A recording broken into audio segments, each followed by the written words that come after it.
Muito boa noite. Oração, ação. Vamos dinamizar nossas crenças, nosso entendimento, nossa perspectiva de vida. Não há nada melhor que uma doutrina espiritualista pode fazer por você do que expandir a sua percepção, expandir o seu ponto de vista, a maneira como você vê a vida, o mundo, como você vê a si mesmo. E ensinar para você o caminho melhor para a sua expansão.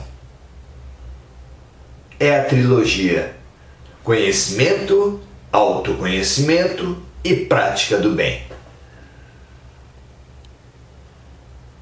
Não há melhor religião que essa, se isso tudo estiver colocado por nós a serviço do amor. Que assim seja, que os rótulos, as instituições, as hierarquias, os ritos humanos sejam relativizados porque são humanos.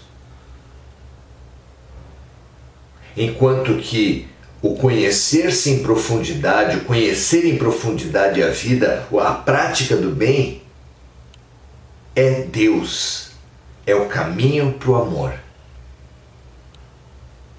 Saibamos nesse caminhada espiritual saber o que é dos homens e o que é de Deus, dando a César o que é de César e a Deus o que é de Deus.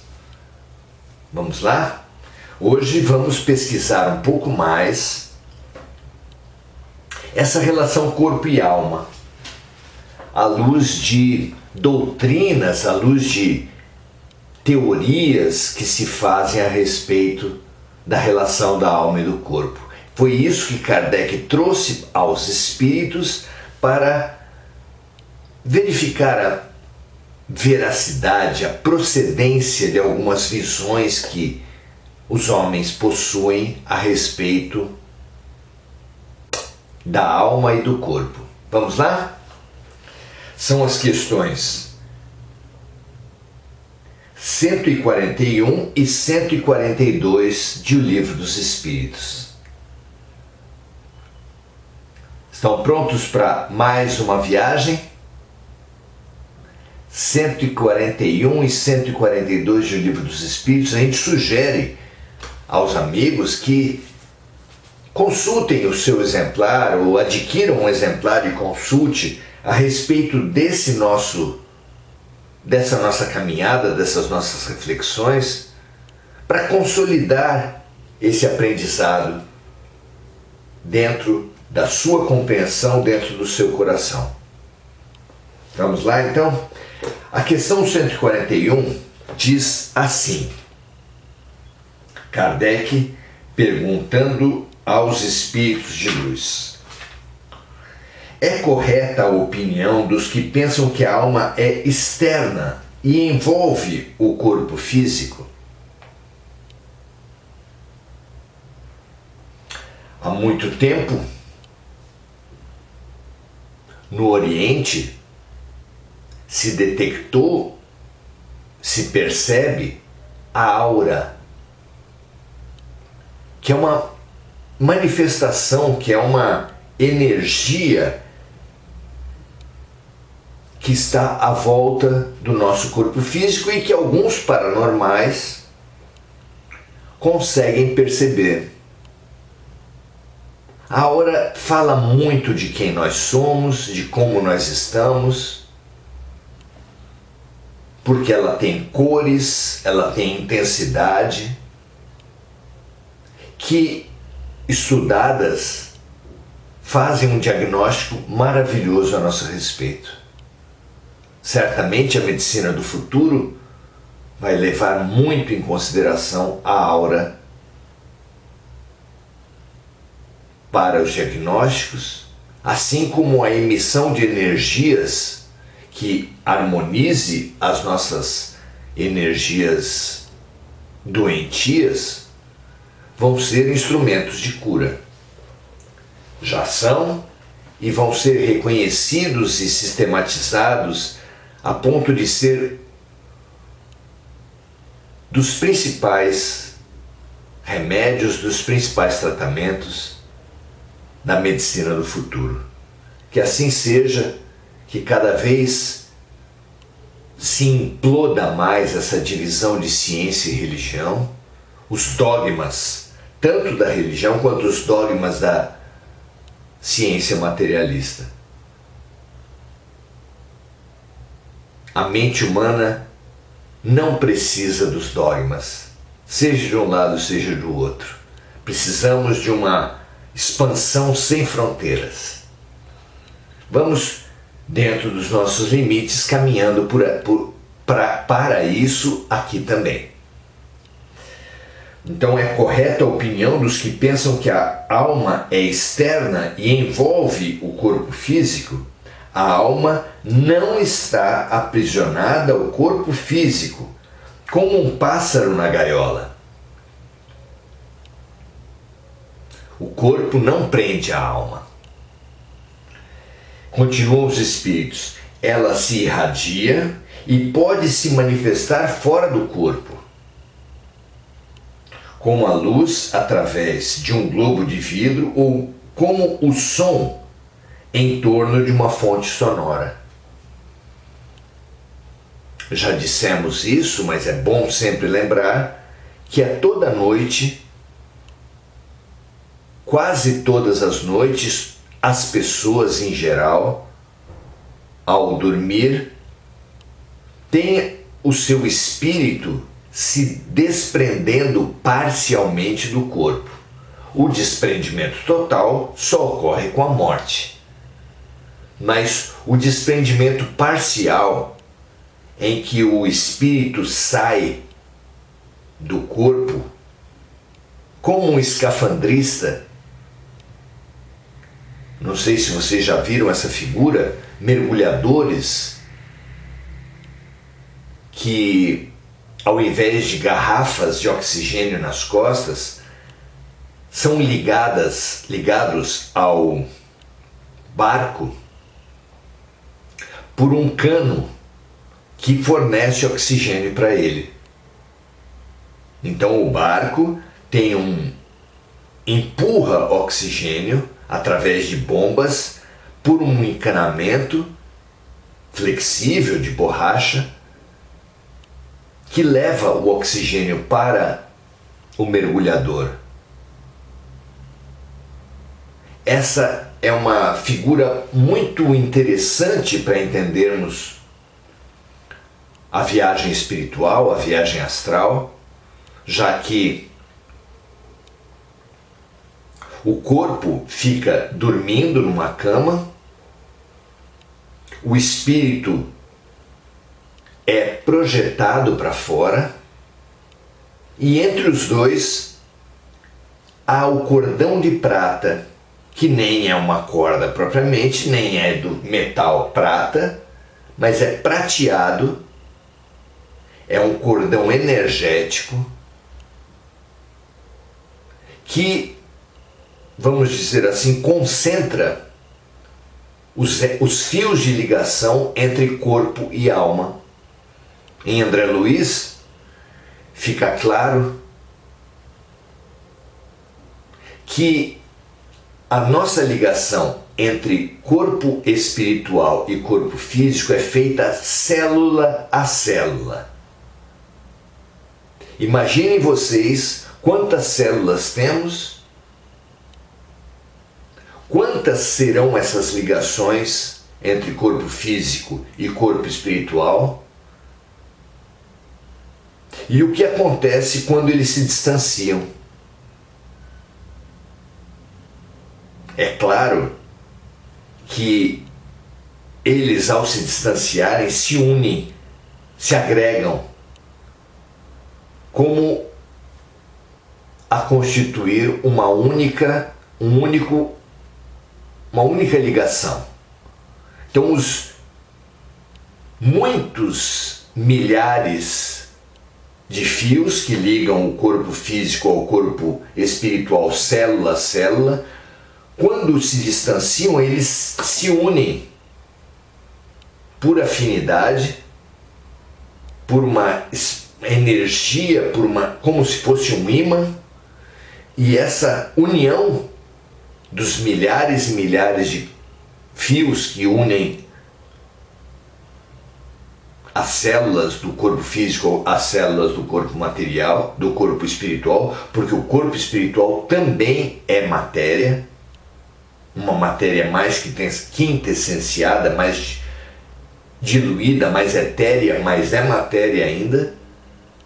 E esses fios todos unidos fazem o cordão de prata, que tem propriedades fantásticas.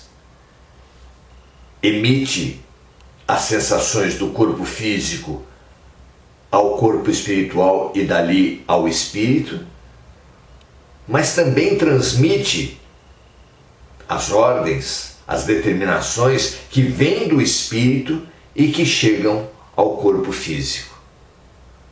É um cabo, por assim dizer, um cordão que transmite impressões, dados, energias, decisões nos dois sentidos. Então, a alma não está aprisionada no corpo físico como um pássaro na gaiola. Ela se irradia e pode se manifestar fora do corpo,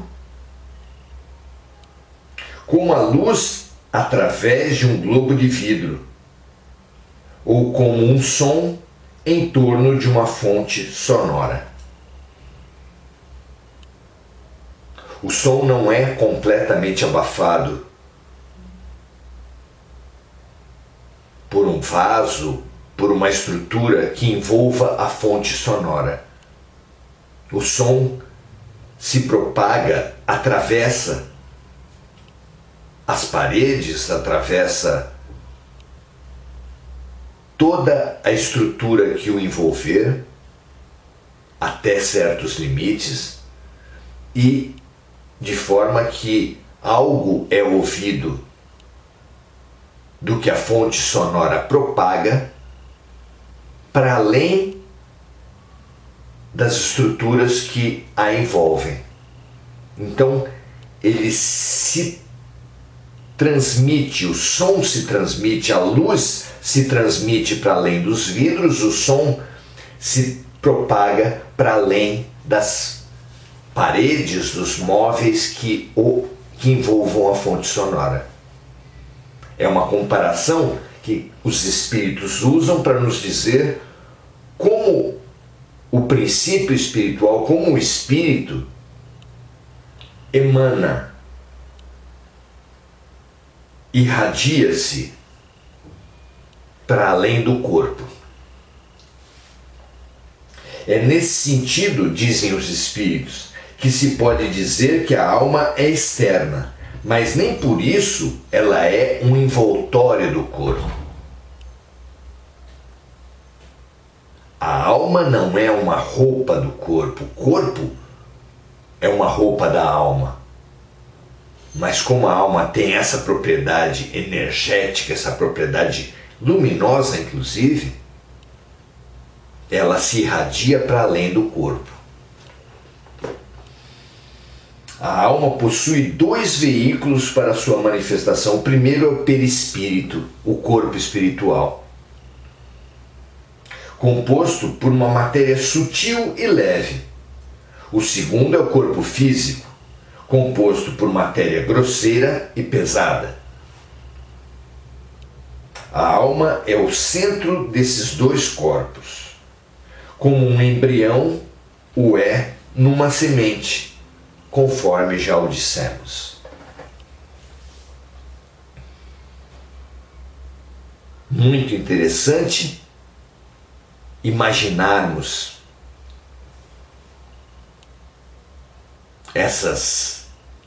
usarmos essas imagens para termos alguma ideia do que vem a ser esse conjunto espírito, perispírito, corpo físico. Sem que a doutrina espírita ignore a possibilidade de repartir o corpo espiritual em alguns corpos, como se faz no Oriente, já que as propriedades do corpo espiritual são relativas, devem ser relativizadas e podem ser apropriadamente descritas como diferentes corpos. Então, o corpo material é um corpo, há o duplo etéreo, que é um corpo de ligação entre o corpo físico e o corpo espiritual. O corpo espiritual em si, ele é uma agregação de corpos espirituais que tem características, que dão atributos, que são, por assim dizer, diferentes instrumentos de uma orquestra. O maestro, o autor da música, é o espírito. Os instrumentos diferentes são os diferentes corpos, que são meios de expressão da música composta e regida pelo espírito. É uma outra figura que ajuda-nos a entender essa relação. Pergunta 142. Que dizer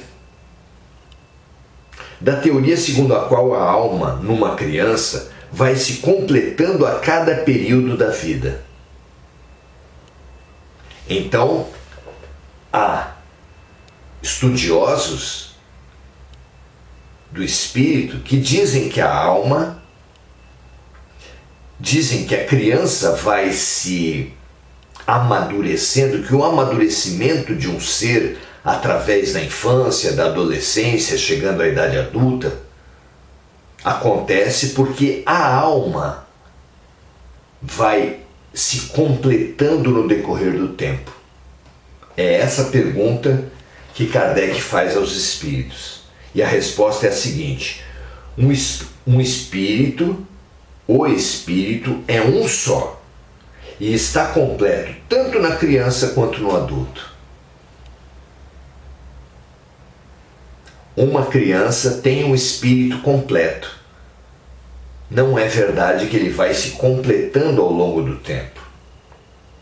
Os órgãos, que são os instrumentos para a manifestação da alma, é que se desenvolvem e se completam até a fase adulta.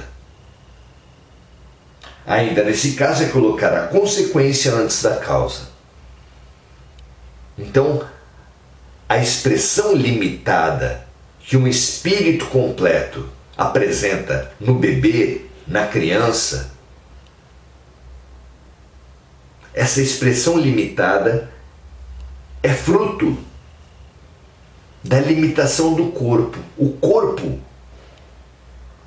limita a expressão do espírito. Por trás, por exemplo, das pessoas portadoras de necessidades especiais, não há espíritos limitados, doentios, cerceados. O que cerceia o espírito inteligente que está por trás dos autistas severos, dos síndromes de Down mais comprometidos,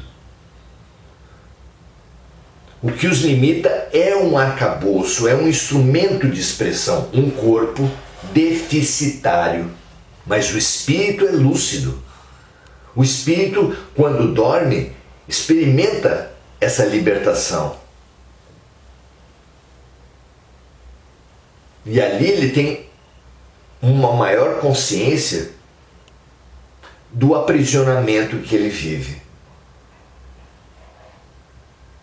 É forte. Se é difícil para um prisioneiro ficar retido numa solitária, que é uma cela muito pequena,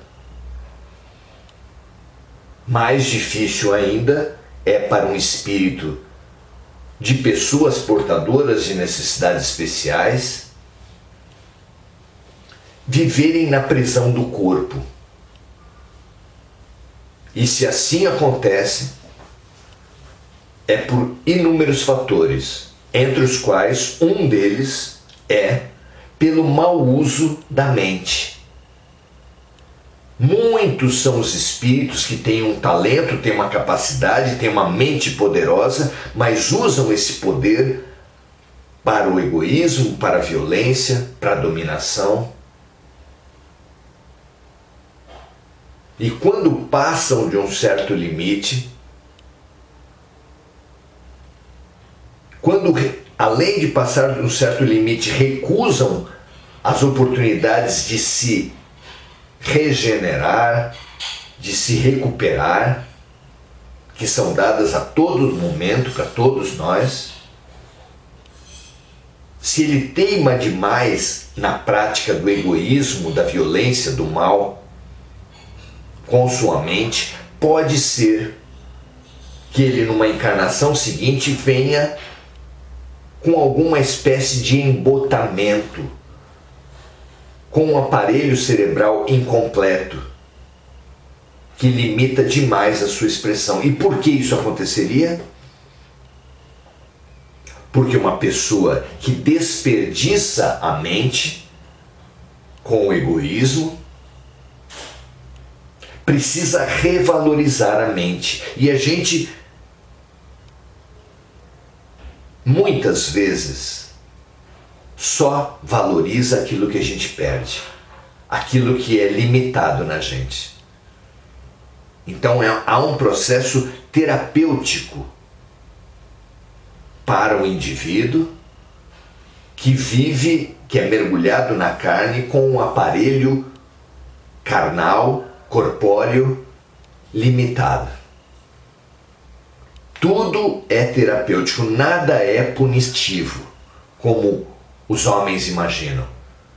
Punitivos são os homens e eles não conseguem se convencer que a punição não melhora as pessoas.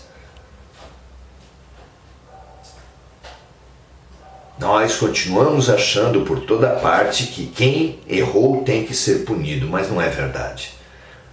Não é assim que pensa o Deus de amor. O Deus de amor dá sempre novas oportunidades e às vezes essas oportunidades se revestem de limitações. Como um pai que, atendendo a um filho que quer imitá-lo no conserto de uma tomada, por exemplo, dá para ele uma chave de fenda, mas se o filho se fere ou fere outras pessoas com a chave de fenda ou vai com a chave de fenda para enfiar na tomada, claro que o pai, especialmente se a criança não atende às suas ordens de não fazer aquilo, ele pode acabar retirando a chave de fenda da mão do filho. Não vai esperar que uma tragédia aconteça. Assim é Deus, que vai nos impedir de fazer males excessivos, de acarretar prejuízos excessivos, e pode nos tirar algum dom que esteja sendo mal usado pela gente, para a gente revalorizá-lo, e aí sim, com essa nova programação ética, voltar a ter as mesmas ou até maiores capacidades do que tínhamos antes.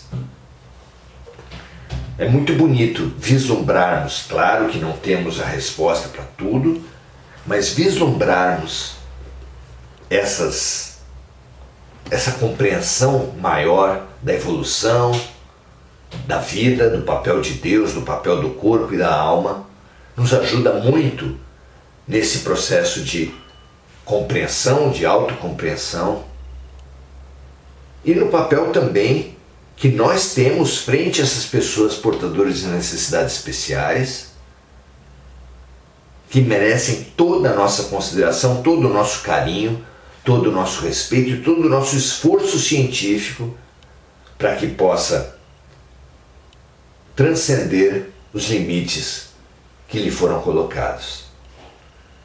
Muito bom, um prazer aprender com vocês, aprendermos juntos e aprender com os espíritos que certamente nos assistem aqui e assistem a cada um de vocês. Sempre. Nunca estamos sós. Um prazer estarmos juntos, que todas as pessoas limitadas pelo seu corpo, especialmente as pessoas e as crianças portadoras de necessidades especiais, possam receber nesse momento um influxo de amor, um influxo de compreensão vindo do coração de todos nós, para que aprendam com essa vivência, revalorizem os seus talentos em preparação para usá-los cada vez melhor. Que todos nós, limitados de alguma forma, tenhamos esse mesmo aprendizado, sem nos deixar levar pela revolta, pela pena de nós mesmos. Não há uma vítima em todo o universo do Deus perfeitamente bom, do Deus perfeitamente justo, que é o nosso Pai. Graças a Deus que essa luz atinja toda a humanidade em cura da revolta e da autocompaixão. Paz e bem para todos nós. Muito bom esse aprendizado. Saudação para Neide Lopes, Andréia Santos, Roseli Lanciotti,